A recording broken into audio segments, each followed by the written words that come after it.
Hello there. I've been discussing Don Bluth's work quite a bit lately, but how does a sequel to a Bluth film without his involvement work out? Well, I liked Fievel Goes West, so chances are good The Secret of NIMH 2 would turn out decently. Not really. This could pretty much be considered the poster child of bad direct-to-video sequels, as it's the complete polar opposite of the first film in every way, and it's also very, very stupid.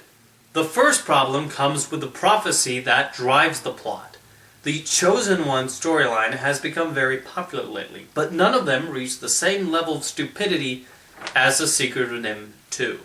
Timmy, the son of Mrs. Brisby, is told of a prophecy where he will save Thorn Valley and the rats of NIMH, and they make a big fuss about it. And why?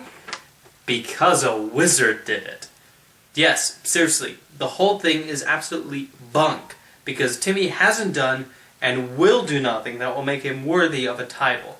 He even questions it at a number of points. They sure have a lot of blind faith in this notion that he will grow to become something important. And the crazy thing is, he does barely anything through the entire film. Despite this, they tap themselves on the back for it later. And for somebody who they feel will become a great hero, Justin and the other rats sure don't treat him like one, assuming he'll make mistakes at every turn and giving him pointless lessons. What I don't understand is why Mrs. Brisby is not the lead character. Instead, she's relegated to a tiny cameo. Even The Little Mermaid 2, which was also mostly about the lead character's offspring, gave Ariel things to do. Speaking of the characters from the previous film, Jeremy the Crow comes back, and I did not think he was particularly funny the first time, but he's given even worse dialogue in the sequel. His material mostly consists of unfunny and annoying one-liners, and there's a strange subplot where he becomes a scam artist to support his addiction to shiny things. It only lasts one scene and serves absolutely no importance in the story whatsoever. Another big issue is the animation. Don Bluth made the first film on a relatively small budget with a rather short number of animators, and it looks great, with a lot of atmosphere and strong character animation. Despite being made about 15 years later, and with more animators and newer technology, it looks dreadful. The characters seem to go off model every 5 seconds, the lip sync is off at certain points, and it even slows down the frame rate a couple times. It's expected that a direct-to-video sequel won't look quite as impressive as the theatrical original, but this is a huge downgrade in the animation department. The most infamous aspect of The Secret of NIMH 2 is something I find to be equal parts brilliant and equal parts stupid. Basically, Martin is snatched up by the scientists of NIMH and experimented on. This caused him to go crazy and addicted to the power and intelligence given to him. This is actually quite a fantastic plot point. The whole idea that the experimentation turns back on the scientists is quite fascinating, and the effect this has on Martin is an interesting exploration into how we can become maybe too addicted to something. While it doesn't make much sense why Martin suddenly sounds like a member of Monty Python, Eric Idle is having such a ball with a really strange and hilarious musical number taking up a good chunk of his screen time. I actually went back and watched the scene again because it was so much fun. It's such a great idea, but what blows it is Martin's motivation. His whole reason for being like this is jealousy for Timmy being the chosen one, even though both characters are aware it's a bunch of malarkey.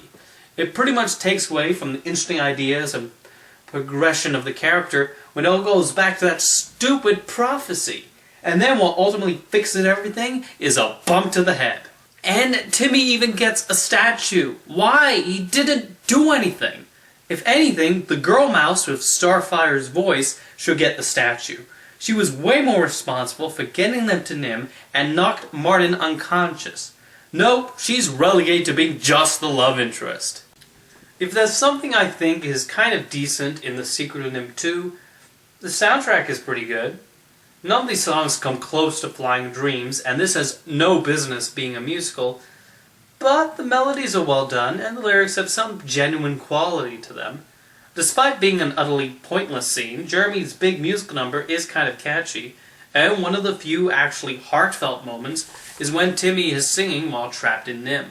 And as I said before, Martin's song is brilliant, and I'd rather sit through that 100 times before giving The Secret of NIMH 2 another watch. However, those are one of the few compliments I can hand this film. I've long been very strict about the difference between a family film and a children's film.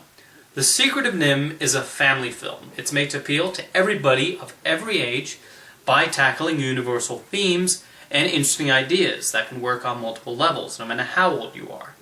The Secret of NIMH 2 is a children's film.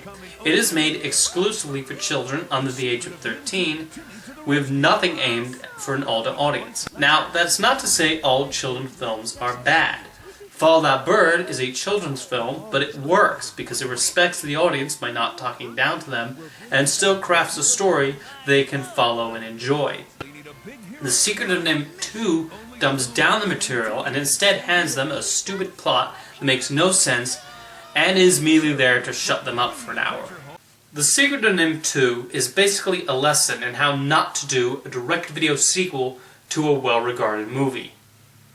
Or any movie, for that matter. And aside from Eric Idle's bonkers, mad scientist performance at the end, and some of the songs, there's nothing fun or enjoyable about it. See you next time.